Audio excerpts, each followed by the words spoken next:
pledge allegiance to the flag of the United States of America and to the republic for which it stands, one nation, under God, indivisible, with liberty and justice for all. Thank you. And we'll start off with our first action, approval of the minutes. Do I have a motion? I have a motion. Second. And I have some seconds. All in favor? Aye. Any opposed? Meeting minutes are approved. Thank you. Public comments on agenda items? Do we have any? Okay, we do not have any, so we're rolling right there. Thank you. And we'll roll right into our presentations, Small Business Enterprise Program. Sure. Good morning. Good morning. My name is Sharila Barati. I'm the Compliance Officer here at HART, and I'm here today to tell you about our Small Business Enterprise Plan.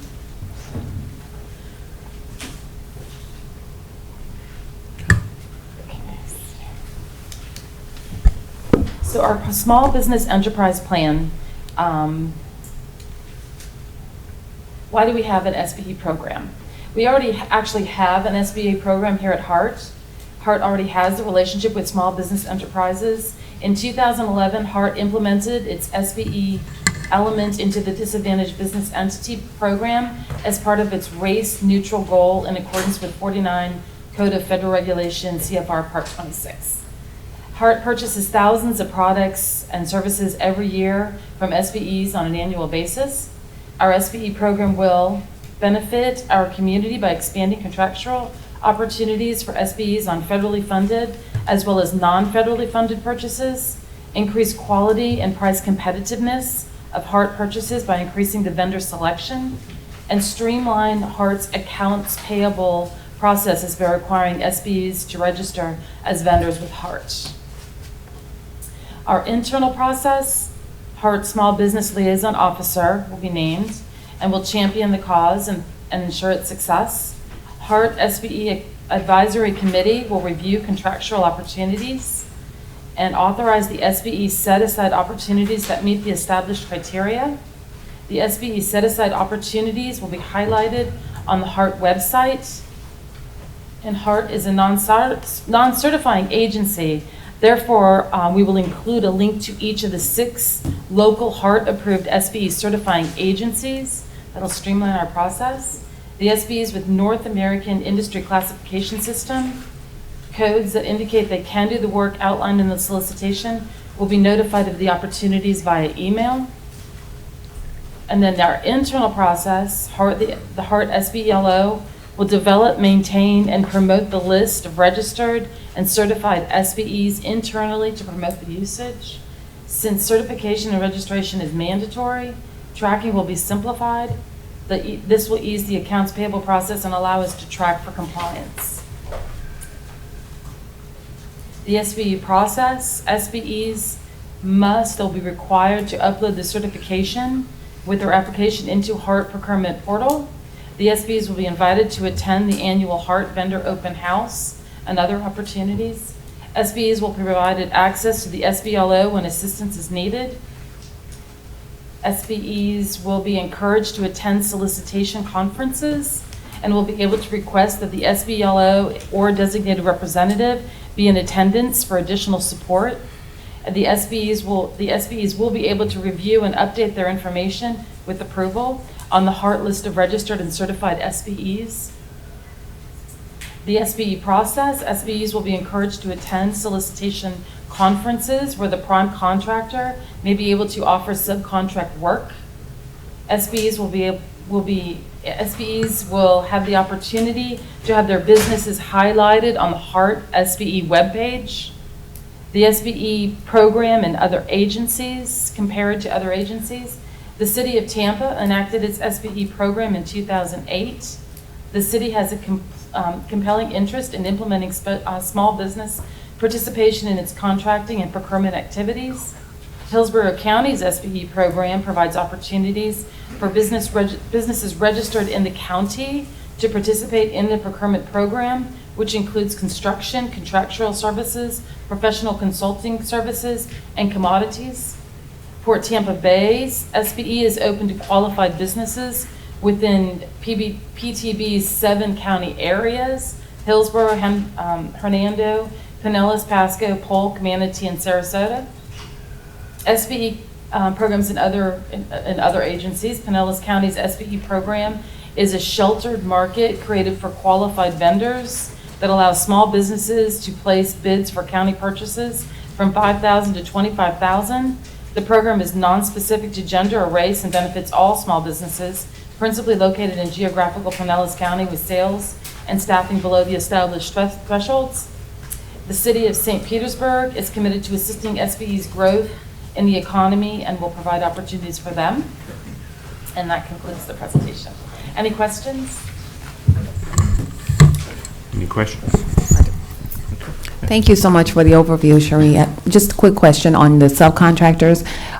There was a line item in there that indicated that the subcontractors may be able to participate at some conference, and just from my understanding, is it that we would hold the actual contractor responsible versus the subcontractor? Just trying to understand that relationship, please. Okay, let me understand your question. You're asking if our SBEs, what do you mean, for the conference? Well, let me find it. It mentions subcontractors. Basically, what we're looking to page offer. 6. Okay, 6. Basically, what we're looking to offer them is a way for the prime contractors to readily identify which SBEs are able to do that type of work.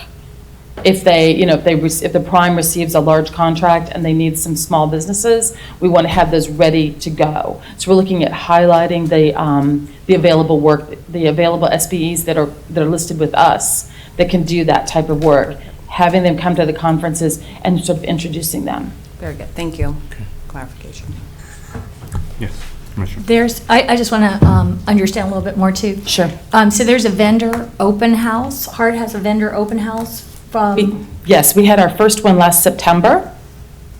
And so we're looking at making that an annual event. And can you just, I can imagine there's lots of things that are opportunities, but can you just list off, because when people think of HART, they usually think of Types of the types of the opportunities? Yeah. Mm-hmm. There are lots of opportunities, of course. So already, what we have now, we're not putting all of our contractors, or all of the SBEs into our compliance software. We're looking at uploading that and identifying them. But we have SBEs already doing work like our videography, photographers, our uniforms, our ordering of products and services, the landscapers, of course, but also our painters. Okay, Types I of just wanted to contracts. have Like more of a little full- more of Yeah. a real picture of the kinds of things that we're, opportunities that we're talking about. Yeah, and there's quite a few, so we're looking at really kind of becoming even more important with those as well. Okay. Any other questions? Board Member McCamey. Yeah, I probably should have known this already, but do we have an MBE program, and does this integrate with that, or what is the? I'm sorry, I didn't hear. Do we have an MBE program? Yes. And does this integrate with that program? Okay, so right now, what we have is, we wrote the SBE as part of the race neutral program. And so so we need this because while all DBEs, all disadvantaged business entities, are small businesses, not all small businesses are disadvantaged business entities. So we're looking at expanding more opportunity for those small businesses that don't necessarily qualify as SBEs. We're also looking at, the DBEs are really only tracked for federally contracted opportunities, where the SBEs can be contracted for all kinds of vendor purchases, not just federal contracted, but we can make opportunities available in any vendor, or almost any vendor purchase. So that's the reason. It's more, the SBEs will be able to give more SBEs in our community, local as well as non-local, more opportunity to qualify to purchase. It'll also by formalizing our SBE program, it'll help us when it comes to paying them, because they will be certified with us. It'll encourage more SBEs to certify with us. Okay. Is there a goal or a target that we For the would want- SBEs? Right. There's never a goal for SBEs. We do look at the set aside. I mean, internally, we'd like to see it grow over a year. We thought we'd start kind of small, but because it's not, it's different. The SBEs, you do have a goal because it's federally funded, federal funds. The SBEs can be federal as well as non-federal, therefore you don't set a goal. But we are looking at identifying some opportunities as set aside. We can do the set-asides for SBEs, but we don't place a goal on that. Okay. Mark? I'm not saying, okay, I'm listening to the response. Thank you. Okay. Good morning. I'd like to know, what is when you say the certifying process, what is it for the, The certifying process? yes? Yeah, we're non-certifying. We don't want to be certifying at this point because we're just getting started. So we're going to rely on other certifying agencies that are local to us. Do you want me to tell you who they are? Well, I was more concerned with, even with that other agency or whoever you're going to use in the interim part, what are some of the things that That they look for? yes? In an SBE? Well, based on the industry, there's all different standards, but based on the industry, the small business is in terms of being able to apply for government support and preferred tax. Some of them, based on the industry, might have a max of 250 employees, while others, based on their industry, for example, construction is much larger, they can have up to 1,500 employees. And then there's also, so it's based on employee, the size of the company, as well as how much money they take in, how much revenue they take in. And that's based on the industry. So there's a lot of criteria to look for, and that's one of the reasons we rely on certifying agencies, their expertise. Commissioner, okay. And I see that, so it looks like you have this strong integration with the small business enterprises. But I'm wondering too, when you have this vendor open house, because a lot of small vendors or small business they don't understand how to get involved in a government, or, the complications or how they make the application for getting involved. And I'm just wondering too, if the notice for this kind of thing goes out more widely, like through chambers of commerce and things like that. And if a business now is looking at something at HART, some of the things you mentioned, where do they contact? Where do they start? Yeah, how do they start? It's going to be, actually, it's much easier once we get this started. Right now, companies just come to us to bid on something or to purchase services or to become vendors. This is going to be a little bit more formalized, and we're going to actually be able to walk them through the process much easier. We already have, through our compliance software, it's called B2G Now, the ability to identify all areas, all vendors in our area that can do the type of work that we're listing. So once they're certified with us, we can actually identify them in our system and send them a generated email when we have that type of work coming out. For example, if we're looking to secure a new landscaper, we can automatically send the email out to every single agency that is registered with us that does that type of work. So that's one way that we're going to be able to make it easier for SBEs. The other way is we have our community relations program, our community relations department. They will be able to go out and just more formally encourage people, tell them about what we can do through the chambers of commerce and other outreach programs or other outreach means, and they can easily direct them towards our website. We're going to be creating our own website for the That's what I was gonna ask SBEs. about So it'll that. just be so much easier. They can go there, they can log in, they'll be able to click a link, it'll take them to the certification, one of the certification entities. They'll certify. We're here to help them if they need a little bit of extra assistance. And then once they're certified with us, it automatically triggers when their certification is about to expire. We'll know that as well as they'll know that. Thank you. Okay, any other questions? One more, just from a process standpoint, it sounds like they have to be registered in your portal to be invited to the vendor open house, is that correct? The process is going to be much easier. Okay. Because as it is now, sometimes it's difficult. We don't capture all of the information. So when it comes time to pay out, this will be a lot easier because we'll have their most current information. It's all too easy when a vendor is listed with us and they don't always, oh, sorry. Okay.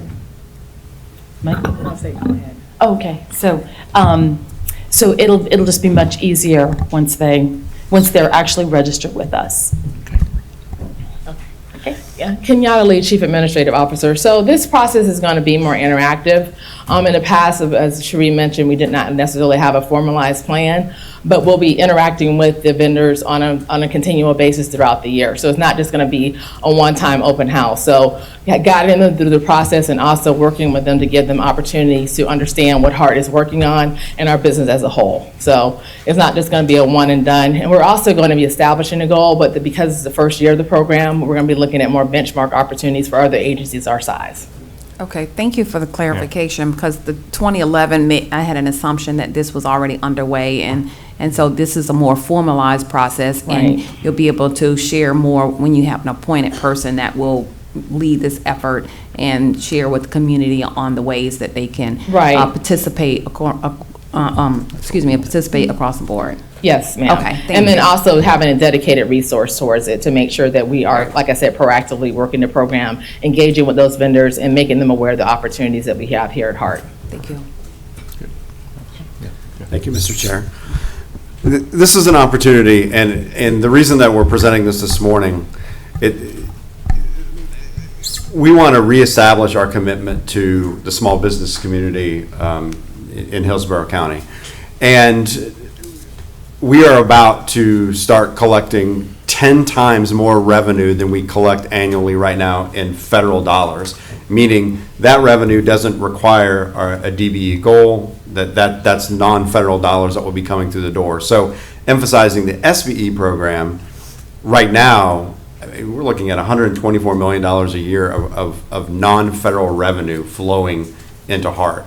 That's a lot of money, and a lot of money that will be spent in Hillsborough County. And if we can embrace the small businesses within Hillsborough County to be part of this expansion of service and construction and all other services that we talked about this morning that small businesses can provide, we have an obligation to do that. And our SBE program will be that foundation. And as was mentioned, this is the first year of the more formalized process. We really don't know what we're going to look like procurement-wise in the next couple of years. We know there's going to be a lot of work, but we don't know exactly what that will be. This will give us that time to get the word out, get people invited to these workshops and open houses, and to really educate. But this morning's goal was really just to reemphasize to you all the importance of this to HART, and let the small business community know that we're here, we're open for business, and we'll be looking at them to support us as we move forward. Mr. Chairman, I did have one other question. I noticed in the materials that St. Pete had a cap of $25,000 on the small business contracts. Do we have a cap, and what would be the purpose of the cap? I'm just thinking, if a company is qualified to do a larger project, then there shouldn't be an artificial cap on that. We do not have a cap, and I am not a fan of caps unless it's mandated statutorily. Okay, good. I'm a firm believer in if the vendor has the ability to provide that service, then we have them provide it. Good, very good. Thank you. I just want to say this is excellent. It's great to get the jump start on this and to be thinking about this, because I think it is really important, and you just well articulated the reasons why it's so important. So thanks for starting us on this path. Okay. Very good. Thank you for the brief. Very informative. We appreciate it. We're going to move right into our committee action items. The first one is to authorize the interim CEO to award a multiple contract to Kimberly Horn and Associates Incorporated and Aries Associates for architectural and engineering service. Good morning. Dan Rodriguez, Project Manager at HART. This item is for the Finance Audit Committee to authorize the interim Chief Executive Officer to award multiple contracts to Kimberly Horn and Ayers Associates for architectural and engineering services for a minimum contract of $25,000 to each prime contractor and an overall maximum of $2 million subject to the need and availability of funding for a 3-year contract based on with 2 one-year options, not to exceed a total of 5 years, and advance this item to the full Board of Directors December 3rd. Okay, Jeff. Thank you, Mr. Chair. Typically, the not-to-exceed amount would not be this high. It has not historically ever been this high. However, we anticipate over the next 5 years a great need of A&E services for everything from construction of facilities to our bus stops, bus bays, shelters, everything. Transfer centers, everything that we do. And we don't want to have to come back and burden the board with additional A&E contracts over and over. So we set this maximum threshold higher for this go-around. Again, this is in reference to the funding, additional funding. we're So getting. moved. Okay. Okay. I just want to move the item. We got a motion to move. Do I have a second? Second. Okay. All in favor? Aye. Any opposed? Okay. Motion approved. Thank you. Thank you. Thank you, Daniel. We'll move to item B, which is Ruthie's going to talk about disposing of 3 vehicles. Good morning, Ruthie Reyes-Burke, our Chief Operating Officer for HART. This morning I bring before you staff is requesting that we take before the board a request for disposal of 3 of our 3 cutaway vehicles. There are 2011 vehicles who have reached their useful life, and we would like to put them out to pasture. So moved. Okay. We have a motion and a second. All in favor? Aye. Okay. Any opposed? Okay. It's approved. Thank you. We'll move on to item C. Authorize the interim executive officer to execute a public transportation grant between Hillsborough Transit Authority and the Florida Department of Transportation. Jeff. All right. Thank you, Mr. Chair. Both items C and D are our annual acceptance of FDOT grant revenue for operating for our Route 20X, which is an express service between Land O'Lakes and Pasco County and MacDill Air Force Base via downtown Tampa, and then our 275LX, which is our Pasco County to downtown Tampa to airport service, which we initiated in July. These are both routine. We accept these each year from FDOT in support of the cross-county service. So moved. Second. We got a motion. We have a second. I would like to Okay. ask a question. Go ahead. I realize this is beyond this particular item, but item D, which Jeff just referred to, is a, if you will, parallel route to the BRT proposal that was just approved by TBARTA. And I just would like to have some idea, where is that project in the context? Does that come back to HART for an approval, or what happens with that?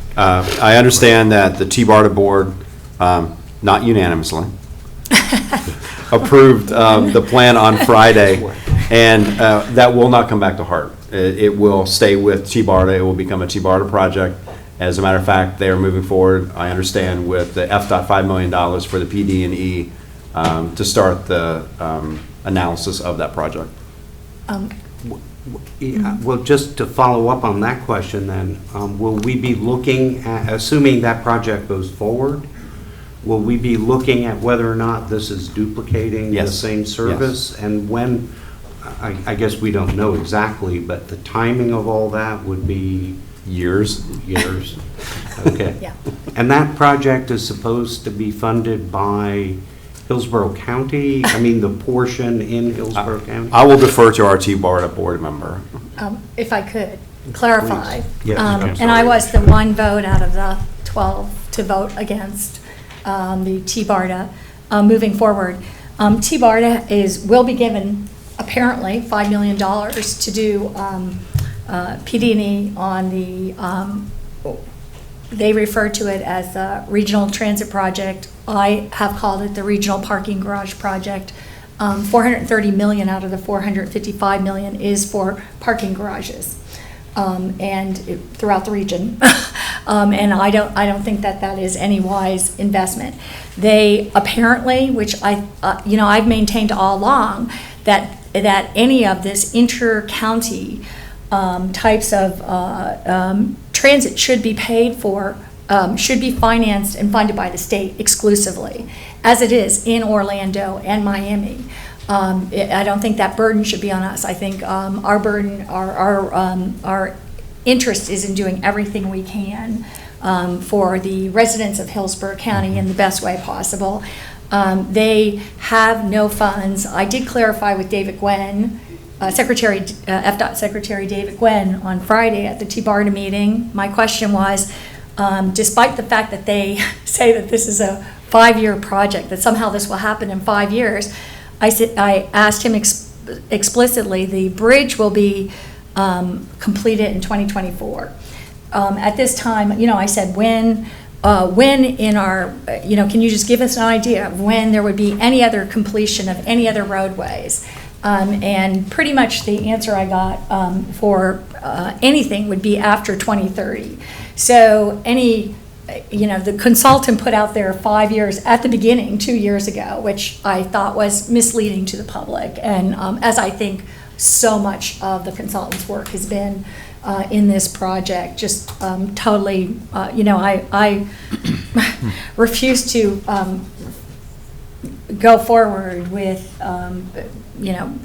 calling it what they would like to call it, and I think it's misleading to the public what has been done, but it totally relies on us taking our funding here in Hillsborough County and turning it over to them. And as I've maintained too, exactly what we should be doing is these express buses, and it's the only thing we can do in the next 10 years anyway, is these express buses on these lanes, funded by FDOT if it's going to be inter-county, funded by us if it's not.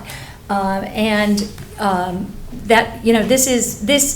I pushed for this express bus service, which, by the way, it was recommended by the exact same consultant in 2015 in another $1 million consultant study that they did, but that this express bus service, we did here, Pinellas did not have any similar thing going from downtown St. Pete to Gateway to the airport, which I raised at a T-BARTA meeting about 6 months ago because I started looking into what Pinellas County was doing. And suddenly, Pinellas County, finally, I asked everybody at the meeting from the dais, can we do something about this? We have the Secretary Glenn here, we have, Pinellas County Commissioners, we had the PSTA board. Couldn't they at least get some kind of express bus? And they maintained that they didn't have funds and couldn't do that, but that express bus was suddenly created and funded by FDOT, which is perfect. It's always been my contention that anything that they said is totally served by stronger express bus service. I think this is something that should be done by the state. You won't have any duplication because it won't be here for years and years and years out. But, I kind of feel like this whole continuing to spend $5 million in taxpayer money, even though it's not ours, is a terrible waste of our taxpayer dollars. But, they did that, but they don't have any funding at T-BARTA to do anything. They're relying on us to fund what I think are very poor projects and turn over operations to them from us, which I just think the plan falls on so many fronts. Okay, all right. Thank you for that. Thank you. Okay, we had a motion by Commissioner Kemp and we had a second by Ms. Williams All in favor? Aye. Okay. Any opposed? Okay. Motion's approved. Thank you. That was for C and D. We'll move right into E, which is to ratify the labor contract and with International Brotherhood of Teamsters. And I believe, Brooke, you're going to present on that. Thank you. Sir, thank you. Good morning. I'm Brooke Biscate, the Director of Human Resources and EEO Officer. And as was stated, I'm here to present the labor contract with the Teamsters Local 79. I wanted to go through just a brief little history of how we got here. Negotiations began June 26th of this year. The collective bargaining agreement negotiation team made up of Teamsters and HART members met weekly. The entire contract was reviewed to ensure there was consistent language. We noticed in some places that it wasn't consistent, so we cleaned up a lot of the language. That's what took up most of our time. And the final agreement was made on September 27th. So from June 26th to September 27th, we got a lot done, and we're grateful for both teams. On October 8th, the Teamsters voted 32-2 to ratify the contract. So wages, of course, is going to be our largest single economic impact.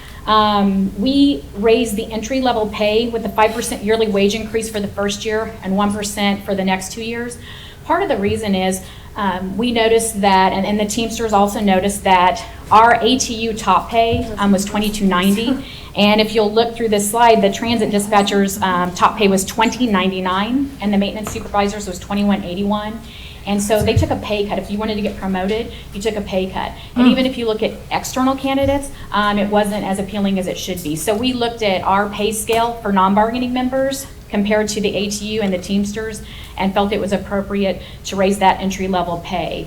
So you'll see kind of through the new contract, the transit supervisors and dispatchers are at $24.03, the maintenance supervisors at $24.86. The economic impact over that 3 years was around $770,000, and then we break it out 2018, 2019, and 2020. And we looked at a lot of different agencies, but of course PSTA is right across the bay. Their transportation supervisors are at $24.45, so we're competitive with them. Their maintenance supervisors are at $28.51. And again, I noted at the bottom that HART top pay, HU pay was $22.90. And so the biggest reason we see that 5% increase in year one was to get them a little more equitable with other supervisors in the area. The increased, we increased annual leave, and we did this based on mirroring the language of our employee handbook. And so it was also to give employees who were here long-term a little more vacation leave. They went from 12.4 hours a month to 13 hours. And then if they had 25 years or more, they received 14 hours per month. And again, that's for our long-term employees. Sick leave language was cleaned up to identify catastrophic illness parameters. We have a catastrophic illness program and needed to define those parameters a little better, and requiring doctor's notes after 3 consecutive days out. And we've done that agency-wide, and the Teamsters agreed to do this as well. Leave of absence language was cleaned up to the term of leave, to clarify the term of leave of absence. Another item that we looked at was the health plan, and the Teamsters opted to seek their own health plan. A vote will take place by the end of year. The Teamsters have something called Team Care. They're looking at moving to that. If they leave the plan, HART wouldn't be responsible for those claims, so we would see a savings there. However, if they stay on the plan, HART did provide 100% of employee-only coverage, and we have stopped doing that for non-bargaining and our ATU, and so they agreed if they stay on our health plan that they would pay a portion of that employee-only premium as well. Disciplinary action and discharge. There was a change in disciplinary action exceeding 12 months when involved in preventable in-service accidents. Now that's 36 months. What usually happens is if somebody's being disciplined, we don't look back past that 12 months. We're still not going to do that except in those in-service preventable accidents. There's a cost attached to that. Temporary positions, there was a language cleanup to define the temporary position and increase the temporary pay from $1.50 to $2. And they have something called floater pay, and when everyone's out, then we have to go to this temp position, and floater pay was $2. So we were just kind of cleaning that up and making it the same as the floater pay. Uniforms and appearance, we went from giving them a dollar amount to a voucher amount, and that's with our vendor that we work with. And last, Mr. Schultes is actually here, and we wanted to thank him and the Teamsters Local 79 for going through this. We had some tough negotiations and some hard talks, but we did the negotiations in a fairly quick manner. But we feel like we really did a great job together as a team, cleaning up that language, working on a contract, building a relationship through this process that's even stronger. And again, he's here, and we wanted to thank him for that. So thank you. And do you have any questions? Commissioner Kemp. Thank you for the presentation. Obviously, much has changed since this presentation, or since this negotiation was done. And, you know, I have been very disturbed by how underpaid, under market our transit workers were, those that are our agency, and the kinds of you know, that we were so strapped that, you know, we couldn't, I don't think, appropriately pay. So I was glad to see this even within the old budget. But what I'm wondering about is, while this seems fair to move ahead, I think you said 5% in the first year, but it's a 3-year contract with 1% in the second 2 years. And it would seem that we should be reviewing this again after the first year in light of our new resources. And so I just wonder how that works from the perspective today. And that's something that we discussed with the Teamsters, and you know, they felt it was important to get the contract done. It leaves employees in turmoil when the contract's not, you know, closed, and Sure. we have a new contract.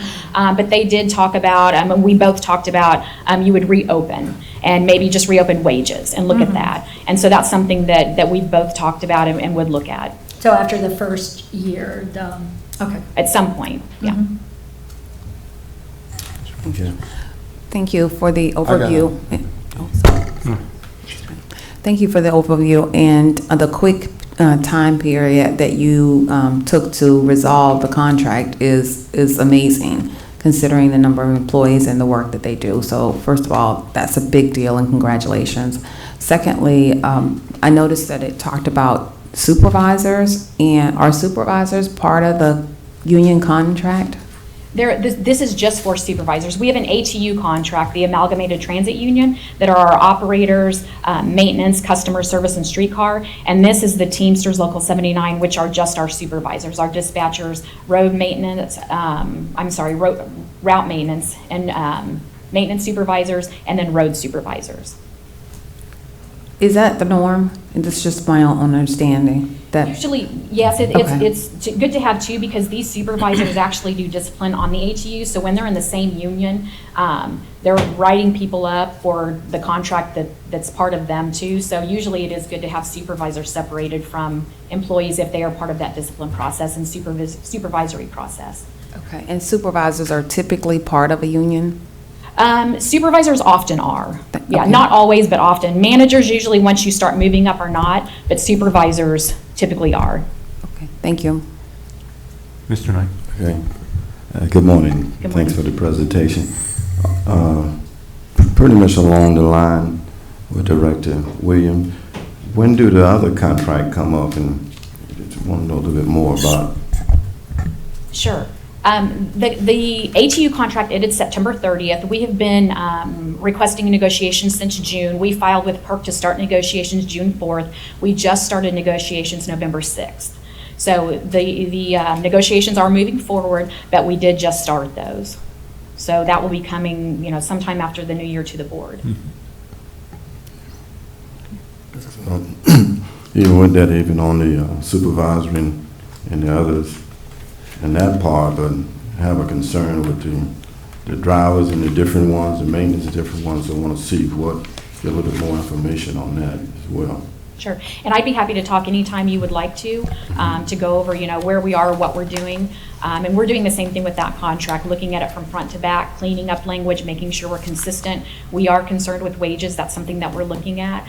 And like I said, we've been ready to go since June, so we're ready to negotiate, hopefully come up with a good contract that everyone can agree to, and move forward and make sure that our employees are okay. Thank you. Thank you, Mr. Chair. Brooke, how many of our employees fall under this contract? Approximately 48. Okay. And ATU? Over 500. Okay.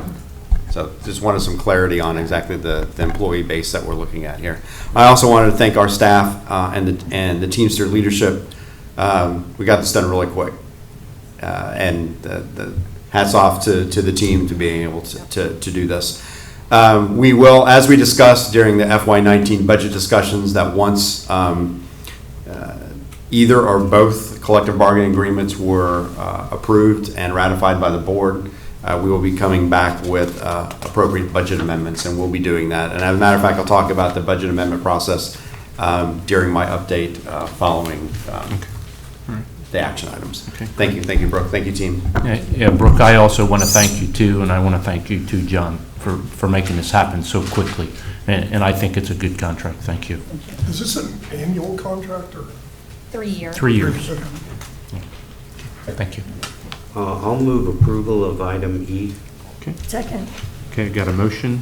We got a second. All in favor? Aye. Any opposed? Okay.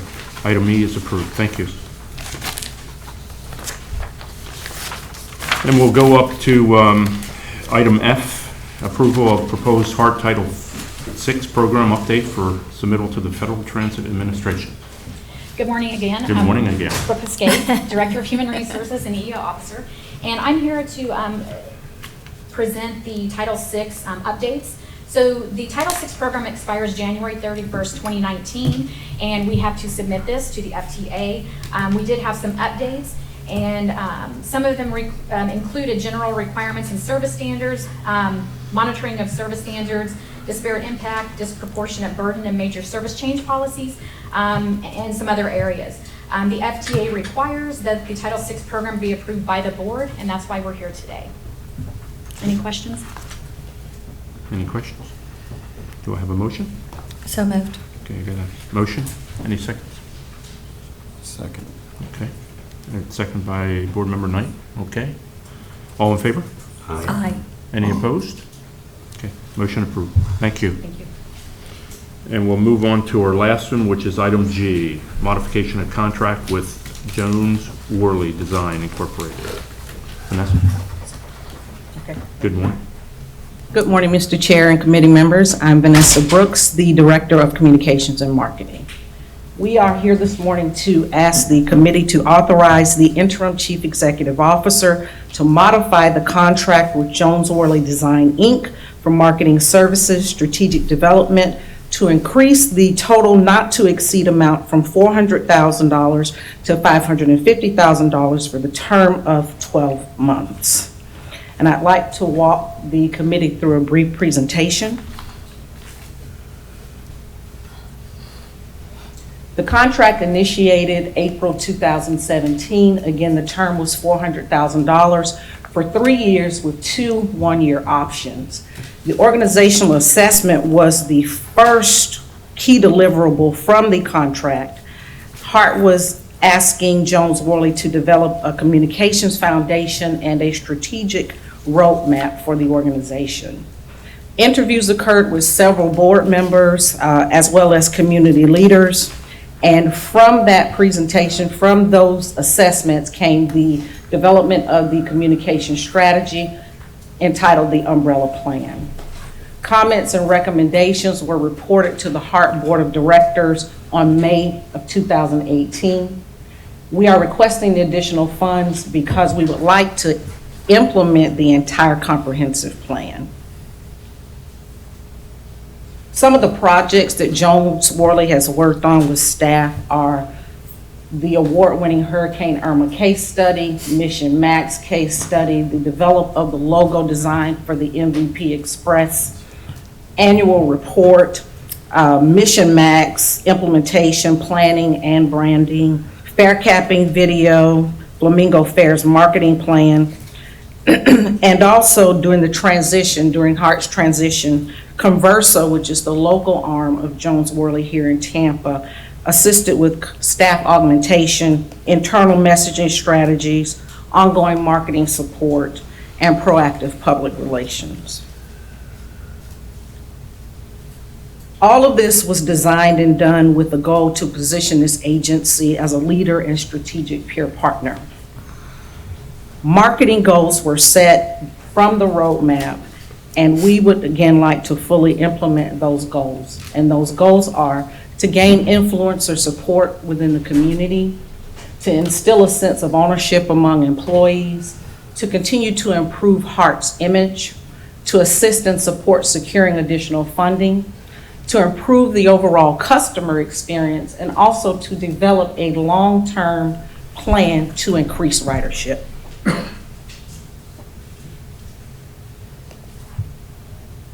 Some of the things that we would like to do if the modification is approved, we would like to continue with our annual reports. It's my understanding that annual reports had not been done on a consistent basis, so we would like to continue to do the annual reports. We'd like to develop a ridership campaign so that we can attract choice riders as well as continue to improve the customer experience for our existing riders.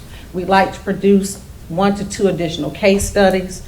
Also, wayfinding, we'd like to make sure that the bus shelters and the signage are all consistent, have a consistent brand.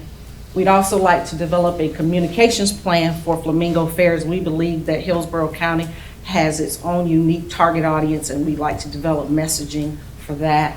Also, executive positioning. We have a new CEO coming aboard. Onboarding is going to take place, and there's a lot involved with onboarding a new CEO and team. Also, taking transit to the community.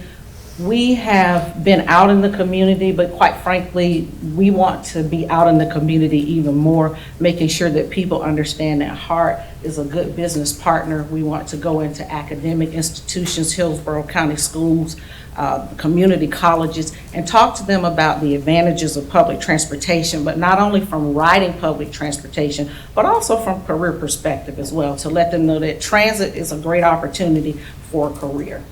And also to get more involved with our seniors, teaching them and sharing with them the benefits of riding transportation, and also to let them know that transportation is fun. That concludes my presentation. I will be happy to answer any questions that the board has. Board Member Williams. Thank you, Ms. Brooks. Quick question on the $400,000 that we initially approved. Did we get what we were expecting as a result of the $400,000, and the initiatives that you have in place that you recommend today at least are going to cost an additional amount? Or I'm just not clear on what is additional or what was already budgeted. And oh, by the way, I do support marketing and more communication as a result of our recent referendum, but in addition to the fact that it just is necessary for us in Hillsborough County to get where we need to go across the board. So I do support your recommendations. I just want some more insight on the financial aspect of it. I started in April, and it is to my understanding that, well, based on the research that was done, the Jones-Worley team and the Conversa team have fulfilled the contract. We did get the things that we paid for. A lot of it was staff augmentation during the transition. It's my understanding that Conversa filled in, again, with public relations, and we did not have a director, so they actually filled in those those particular aspects. Annual report, of course, case studies were done. So everything that the team was tasked to do, in my opinion, based on the research, they have fulfilled that obligation, yes. As it relates to what we would like to do additionally, we do have funds remaining on the contract. However, based on my experience with working at another transit agency and quite frankly, talking to peers across the country, more is needed, especially now for us to continue this mandate and make sure that we're more visible in the community. More is needed. Okay. Commissioner Kemp. Thank you. And I share, I'm sure with everybody, but Director Williams, I think we strongly need way more of presence and marketing and everything else, and especially with our new resources, that is definitely a huge need. And I appreciate the freshness and creativity I think that you've shown since we brought you on board, and I appreciate that, the strength of the work that you've done. I have to say that I have not felt as though this contract was executed with the kind of presence that I would have liked to have. And I would make a motion to deny this continuation, and I would like to open it up to review now with our resources and abilities moving forward rather than continuing. As I understand that this recommendation is this contract, I would rather open this up again and reconsider and see what other applications or other RFP again, and look for other opportunities in terms of doing this, because I haven't felt like as if this was done to the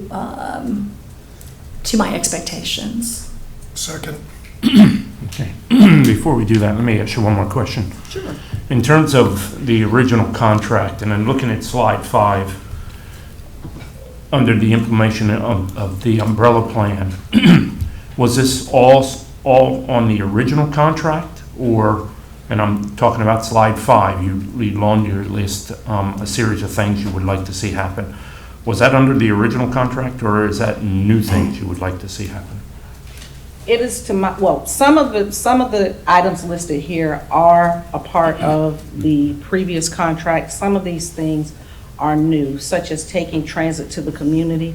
That's an initiative that I introduced this year, and I would like to see Jones Worley assist us with implementing that. Ridership development campaign, it is to my understanding that a ridership development campaign has been on the hearts and minds of the board for some time now. I would really like to see that implemented. I actually worked with the Jones Worley team at my former employer to implement a very successful ridership development campaign.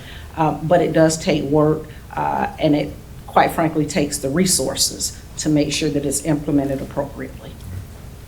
Chairman, I think based on what I initially asked and the conversation that's taking place now, I'd like to see what do we get for the $400,000, and based on what we're asking for going forward, because if they set up the structure and the plan and so forth, and then the recommendations here on that that are on the slides today seem as though they would cost more than $150,000 in order to implement and do the things that we need to do. So I think for me, I just want to step back and understand what we got for the $400,000 and be able to make a more fact-based decision on how we move forward, although it's necessary for us to do the things that you're recommending.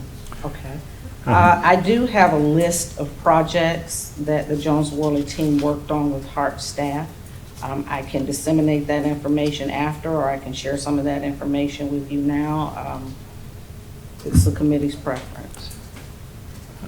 I think we have a motion on the floor already, and we have a second. But the details would be beneficial, I think, going forward. Let me ask you just one question. When's this contract due to end? It's a 3-year contract. It started in April of 2017. I believe that would be April of 2020. 2020. So we still have a year and a half on the contract. And do you know how much funding is remaining on the contract? Yes, sir. It is $71,471. Okay. So, and I'm going to ask the committee here, we have a motion on the floor, and please tell me if I'm procedurally correct. We have a motion on the floor to reopen the contract, but our contract is good through 2020. I didn't quite realize, I thought we were extending this contract, Right. and I wasn't. But I would definitely, I mean, we need to do these, the ridership development campaign and all this, but I really, there's 71,000 left on this, and we can have that executed however they want to execute that. And then I think, you know, we can look as well to other companies you know, open up a second contract, or I think we can have We've got a series of folks here. Board Member Knight, go ahead. Yes, I think that with some of the things that are being added, that we get more information. If it, even if from 4 to 550, may need a little bit more, whatever, but if we have more information, I think we can make a more conscious decision instead of just, like right now, we got funding there right now we don't have to do it right today, but can look at more information and pull that forward. Director Hart. So I'd like to weigh in. First, I agree with Directors Williams and Kemp that, you're happy you're working on this. I think this umbrella plan is what we do need to do. So, I fully agree with that. I think that it would be nice, especially given our position moving forward, to understand the strategy underlying some of the items on the plan is my feeling. If we have an agreement in place that's, I guess, for a duration of time, but up to an amount that has another $70,000 on it, then it seems like, maybe there's a way that we can open this up, look at what our possibilities are, have a presentation from this, Jones Worley, and understand, the strategy to implement the umbrella plan, a little bit more detail of what it is we're looking at, presentation we're going to put forward. So that's my thought. Okay. Director McCann. Well, I would just point out, this is, what we're voting on is really just a recommendation That's to right. the full board. So all the staff and everyone will have an opportunity to more fully explain the pros and the cons of the situation that we're in. So I will support the motion, but ultimately it'll be the board's decision. And I would certainly recommend that we have perhaps a more comprehensive conversation about the pros and cons of continuing with this versus looking at doing a new contract. All right. And just from procedurally, I don't know if I'm comfortable with just throwing this up to the board like it is right now. I think we need a little bit more detail. I too would like to see Jones Worley maybe come and present what they're going to do for the additional $150,000. Because if we add another $150,000, that gives us close near $225,000 on the contract remaining. And so to me, that's a substantial effort. But so instead of just throwing it to the board, I think we need to, as a committee, probably get a little bit more information and understand it a little better. But that's my understanding. Okay. Mr. Chair, thank you. Based on this conversation, then my recommendation would be for this committee to recommend not advancing it to the full board, directing staff to come back at the next Finance and Audit Committee meeting with a more in-depth discussion based on the conversation that we've had this morning.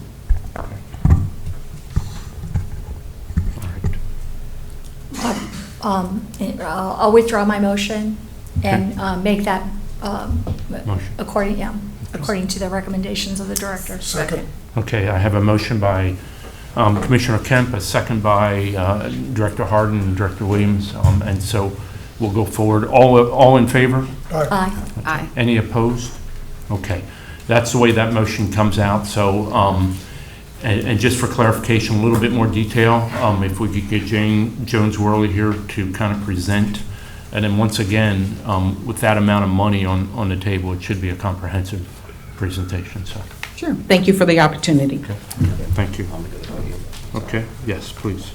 And that's the last of our committee actions. We're going to jump right into the interim chief executive officer's report, Jeff's report.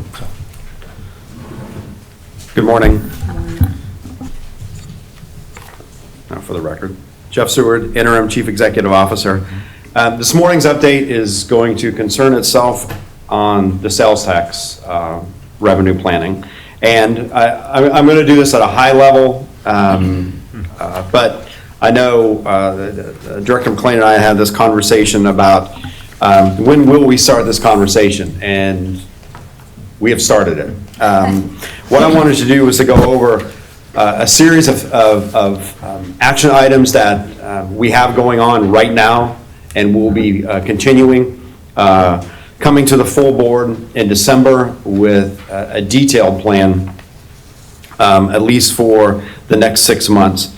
So first and foremost, we're bringing on some consulting support on the financial side of the house. I had mentioned this at our budget discussions in September. The board had respectfully requested to defer any planning until after the outcome of the referendum was decided, and we did. So now we are moving back with our original plans for planning. So on the financial side of the house, right now the Hillsborough County Board of County Commissioners has several contracts in which HART has been identified with the ability to piggyback off of. First and foremost is with Public Resources Advisory Group, PRAG. We're bringing them in to do financial cash flow and debt capacity modeling. Although we know the amount of revenue that we will be receiving, it has not been fully modeled in anticipation of the ability to invest those dollars, to receive the capital gains from those dollars, as well as interest revenue. We also have to look at what our potential debt capacity will be based on our cash flows and statutory requirements for debt reserves. This is a new world for HART financially, not just transportation-wise, but with the ability to manage this inflow of money. We are not constructed in a financial and accounting construct to be able to manage this. So they're going to help us with that. Second will be Clifton Larson Allen. They will be coming in, same type of contract off of Hillsborough County. They're going to come in and help us rebuild our accounting structure. Right now we have one fund and one fund only. We are going to move to a fund accounting system like many local governments have throughout the state of Florida, because we will have restricted revenues. We will have financial reporting specifically on the sales tax revenue that we don't have right now.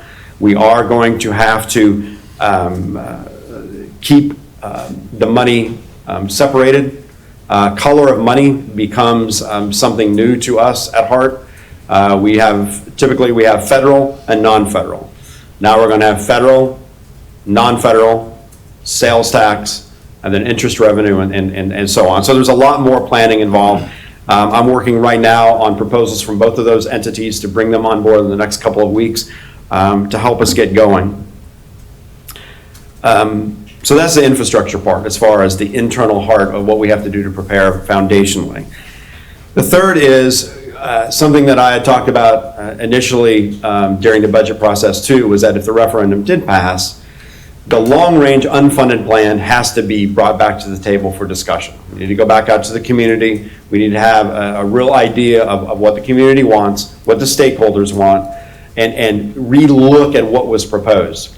However, the funded portion of the TDP is something that we have planned for the next 10 years based on the revenues that we already had been receiving. So the recommendation that I'll be presenting to the board at the December board meeting will be, one, as I mentioned, bringing in another group to re-look at our TDP and getting back out to the community.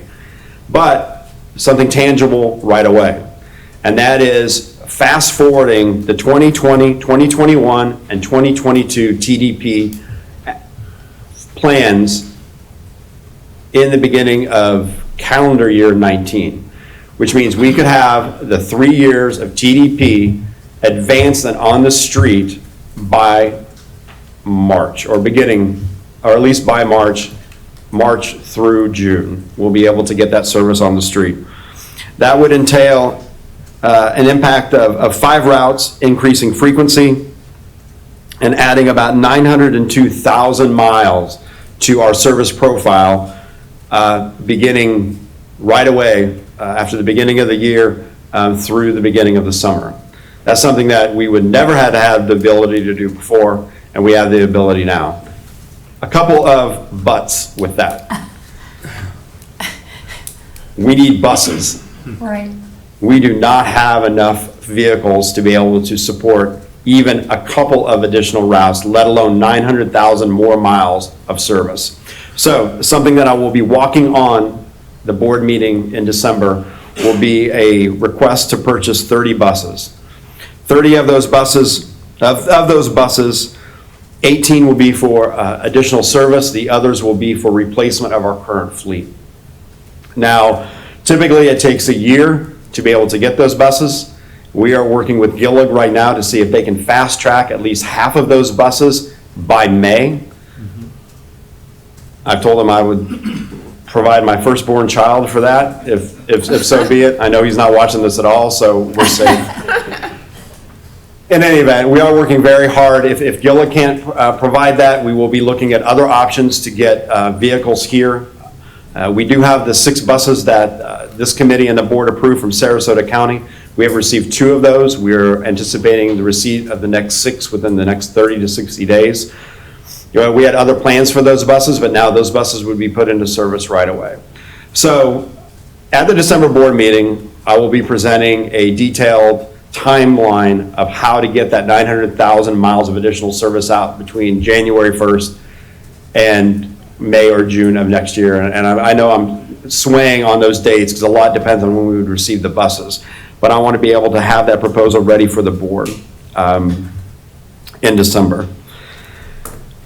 So buses is part 1 of the equation. Part 2 of the equation are people to actually drive the buses. So as we have reported to you before, we have a hard time getting drivers and maintaining drivers. So a couple of things that we're going to be doing, we're going on a hiring blitz for our operators. At the same time, we're looking at we mentioned this morning that we are in negotiations right now with the ATU. I can almost guarantee you that will not be resolved before we put any new service on the street. So we're going to have to weigh the new service on the street and hiring new operators during the contract negotiations. So it'll be an interesting period of time, but something I believe very strongly that this staff is quite capable of successfully implementing. We will also need to bring back a very robust budget amendment to this board. We should start recognizing this revenue in February. So we obviously have a few months to be able to get that ready. We have to identify or recognize the Teamster contract that was provided to you this morning. That is not built into the budget. So a couple of, and I wanted to make a couple other things known. We talked about the financial structure. It is around $124 million of first year new revenue that we're anticipating. However, I really, and I've done this with staff 3 or 4 times when there's this jubilation of additional revenue. That whole $124 million is not available for service on the street. $80.6 million of annual revenue is available for us for additional news service. The other $43 to $44 million is for fixed guideway.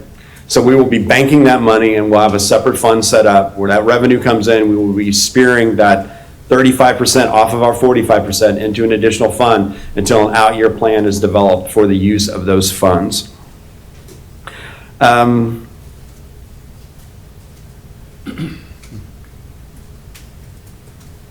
that's about it for the report on the additional revenue. The day after the referendum, we found out the results of the referendum. Senior staff met. We're starting now weekly meetings on preparation for the sales tax revenue. We have a lot of work to do. A lot of work to do. We're very excited about that work. It's fantastic work and a great benefit for the community. But I need to express that there are lots of steps involved with this, and being able to get service on the street, I've already received a few phone calls on how quick can I get additional routes installed, additional frequency. It is not an overnight process, and I think expectation management is very important through this process. And I will be doing my best to manage those expectations as much as possible over the next few months. Okay. Before I just want to make a comment. And correct me if I'm wrong, Jeff. First off, thank you for the rundown there. That's very good. And thank you for some of the details. I appreciate it. I believe our overall operating budget last year was about 109 million. Operating was around 80. Operating overall was a little bit over higher. 20, correct, yeah. with CIP. Yeah, with CIP, it was running about 107 to 109. We're doubling that now for the foreseeable future, and that's a long-term future. What I'm getting at is our role as the Finance and Audit Committee has just grown substantially. And as Jeff mentioned, he'll start adding things to our docket now, which are very important things. Some of those he mentioned, the accounting structure, and how we go about doing this, how we manage those funds, and then, of course, how we go about procuring and all that. So for us on this committee, good on us, but we've just assumed a bigger role, if you will, which is great, because I got to tell you, we built a lot of the things we do based on what I would call a shoestring budget, and we've delivered what I would call superb service on a very shoestring budget. So this is, to me, this is a boon for us. This is great, and this is great for this community and for those we serve and those we will serve in the future, because I think once we get rolling, we'll see ridership enhance. We'll see those folks who normally didn't ride buses start riding buses, which I'm happy about. But I just wanted to throw that out there for the mindset for our committee right here, and I know we're missing some of our committee people. Our role was taken on a lot more importance in the guidance and steering of this organization and in how we support the community. So, and I'll move to Director. Agreed. Thanks for the update. I just had one question, which I assume that 30 additional buses are CNG, or? Yes, they'll be CNG. And that's a very good question. Thank you for asking that. We have talked about, and you have a commitment from me that we will start looking at electric vehicles. I was in Chicago this past week. I know they're tired of hearing about this, but every time I saw an electric bus come by, I took a picture, which I'll share later. But it is something that we do want to look at, but we don't have the infrastructure right now to be able to support that. We do have an aging fleet that is really hard to make the service that we have right now.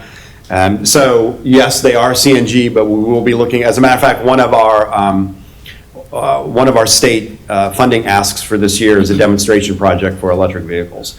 And we're going to push very hard on getting an electric demo, hopefully sooner rather than later in 2019, to be able to start looking at that technology. But they are CNG buses, yes. So I would just make one more observation, but I think you did point out some of the things you all have to focus on as a staff, but I would certainly, money will talk when it comes to getting buses, but as far as doubling the drivers and supervisors, that's a huge task. So I know you know that. Right. I'm just, that's incredibly huge task. So We're going to go right down the line, Director McCann. I just wanted to say I really welcome this discussion and the opportunities which we're now being presented with. But I do think we need for the board to be fully briefed on this, the significance of this, not just the short term, and I fully agree, we need to put some additional bus service out as soon as we can.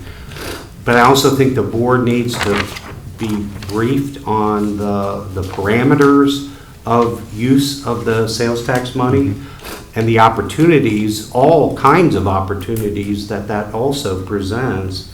And I would just like to say, I'm looking at the December 3rd meeting, and I don't know whether you're wanting to have a light agenda so that we could spend a decent amount of time, but otherwise we need to schedule another meeting, because I could certainly spend an extra hour on the 3rd, but I can't spend several hours, and we really need to get ourselves immersed in this.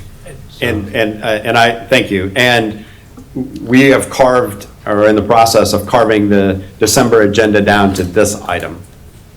And at that board meeting, we've also asked Mr. Smith to have a complete overview and report of the parameters of the use of the funds, the interaction with the Community Oversight Committee. And he is in the process of preparing that now for dissemination to the board. But the December 3rd or third, fourth, the December board meeting will be dedicated to this item. That's wonderful. Thank you. Commissioner.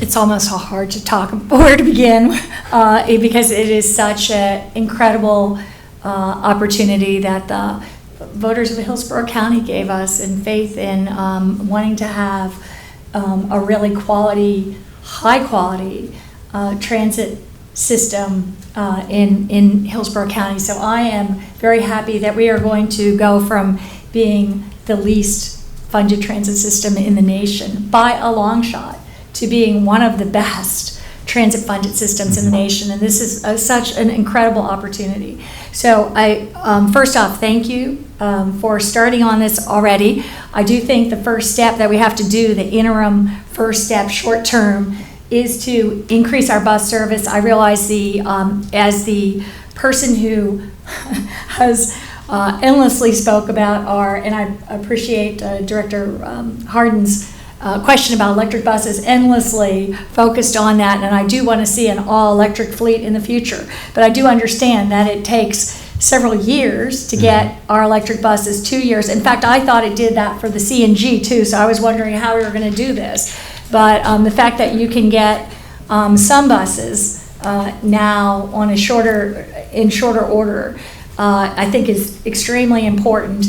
In the long term, I want to see every bus be electric. Our future, I think we need to move in that direction as soon as possible. But as I know, it takes about two years at least to get the electric buses even produced. So I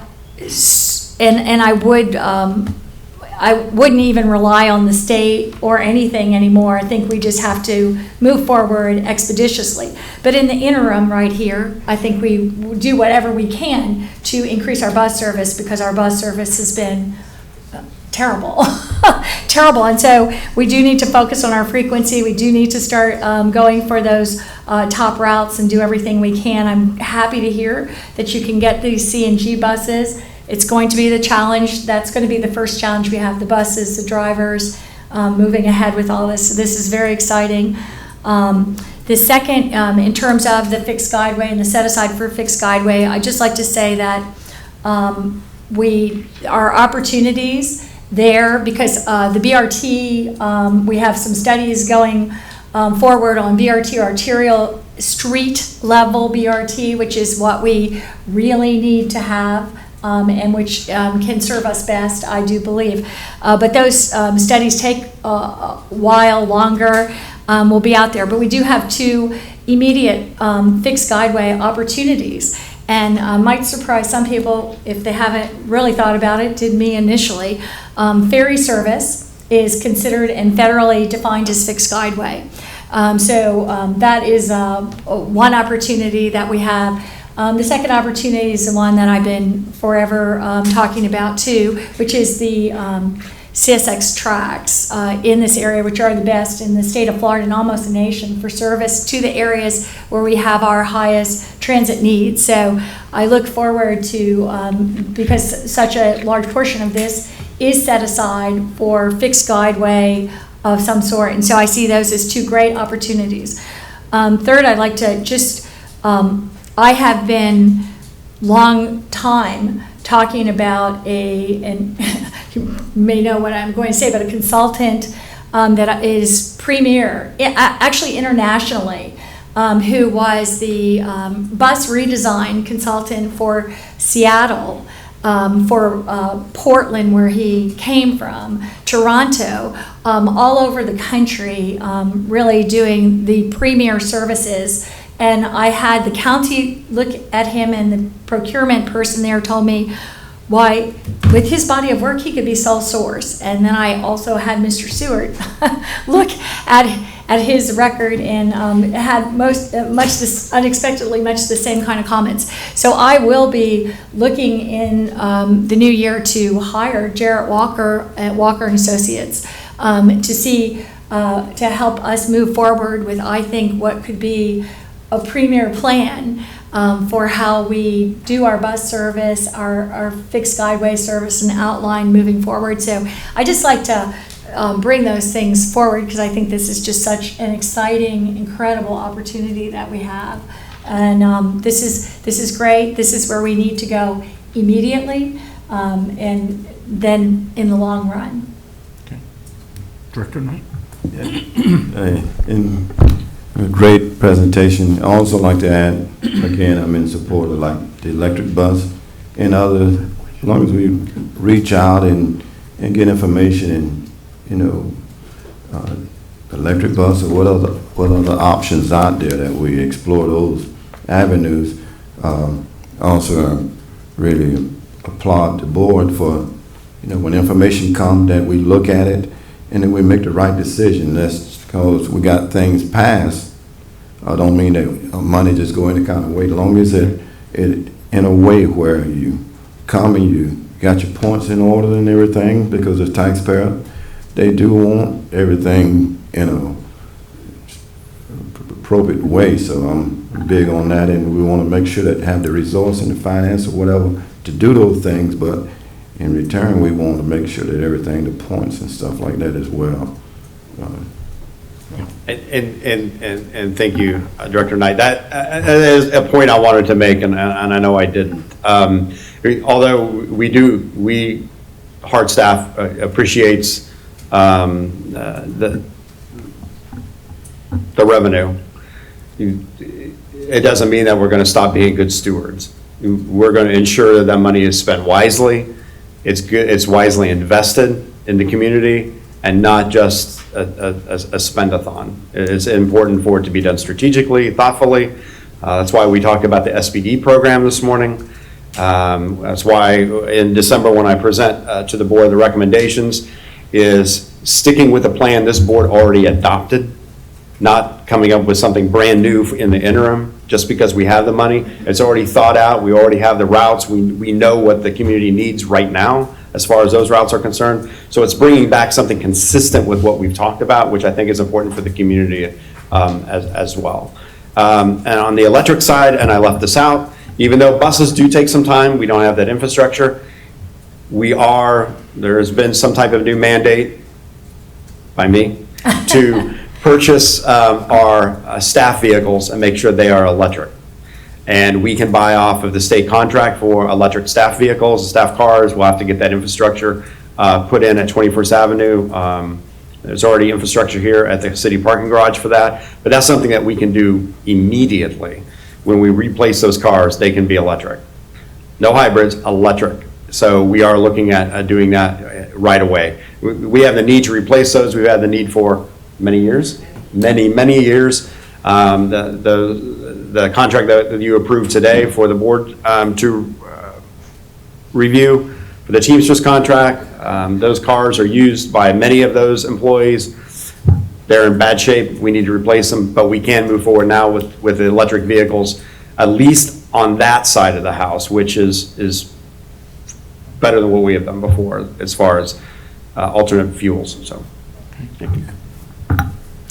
There's one other thing that I was remiss and haven't heard you address that I think is critical. In fact, I've been talking to every transit board I've been on and every board around the region, saying that this needs to be our regional priority, and that is our operations center. So could you please talk about that a little, because we are in terrible shape with that operations center, and I know it's been a top on your mind, so I didn't want to make sure that was addressed. All right, and thank you. I did not mention that. So as you know, I've brought this before the committee and the board on the plans for a new maintenance facility. Excuse me. So one of the very first meetings that we had following the Tuesday election was to discuss that facility. So we directed our construction firm that's doing the design to relook at a couple of things. One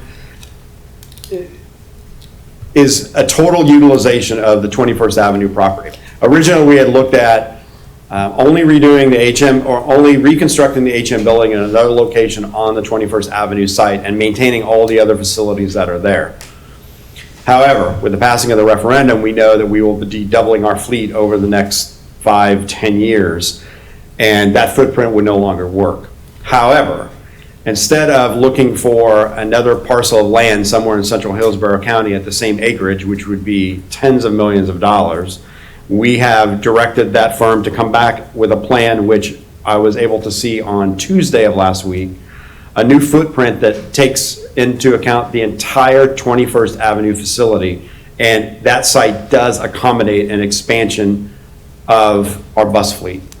Down the road, we most likely would be looking at a satellite location anyway, but for our vans, which is a much smaller footprint, much more economical footprint. So over the next week or next couple of days, I'm going to be re-looking at their proposal to expand to the entire footprint, and then be coming back to the board for an amendment to that contract, because the design for the full footprint is different. But we are looking at, we need, my opinion, we need to utilize that property we already have. And if we can accommodate it to accommodate a bus fleet that's double the size, future expansion of different types of fueling, such as the ability to go all electric, solar panel facilities, the whole deal, we should do that. We can do it at a cost much less than going out and buying a whole brand new parcel of land. Lots of service impacts to that, keeping it a much smaller cost. The overall cost is going to be greater because we're doing the whole footprint, but in comparison to having to find real property acquisition as well. So I will be coming back within the next month, well, maybe actually be at the December board meeting as well, asking for additional funds to move that concept forward. And I would just say, so that's really interesting, because I was wondering how we were going to go with this. But I also, when you talk about satellite, and it makes sense to have the vans or the, that fleet moved separately in a separate place. It makes sense to me, just when I think about it, although I'm not the expert, that we would be looking at satellite facilities, particularly if we went all electric, that I would imagine that those could be staged, repaired yes. and done staged in a different place also. And I'm always cognizant, having been elected to office countywide, that this is a big county and is actually physically the size of the state of Rhode Island. And for us to just have a single operations facility, although we could have the big facility, it makes sense to me. It would just seem that logical to have, if we were the state of Rhode Island, we would most likely have some satellites around the state rather than just one single bus operations facility, so. Okay. All right, thank you. Any more comments? Okay, thank you, Jeff. Great presentation. As we come to a close, I don't have a chair's report, but I do want to echo something Director Knight mentioned, and that comes under how we take care of our taxpayers' money. I too agree that I think HART now is in a position to greatly improve how we provide service to the community. With that will come a lot of visibility, not only on the services we provide, but how we execute those services. And part of that is how we are good stewards of the money we get. I have no doubt in my mind that we will do a fantastic job in executing that mission. We have a lot of opportunities, as we just talked, and a lot of things we're going to do that can improve the services we do. So, like I said, I think we'll do that in fine stead. But it will be on this board here, as we just did on a contract already, to review that and keep that in our eye, and as we go forward, and that's what I meant earlier when I think we have a bigger task now for this board, which is good, and I welcome that opportunity. So with that comment, we're going to adjourn. Thank you very much. Thank you. All right.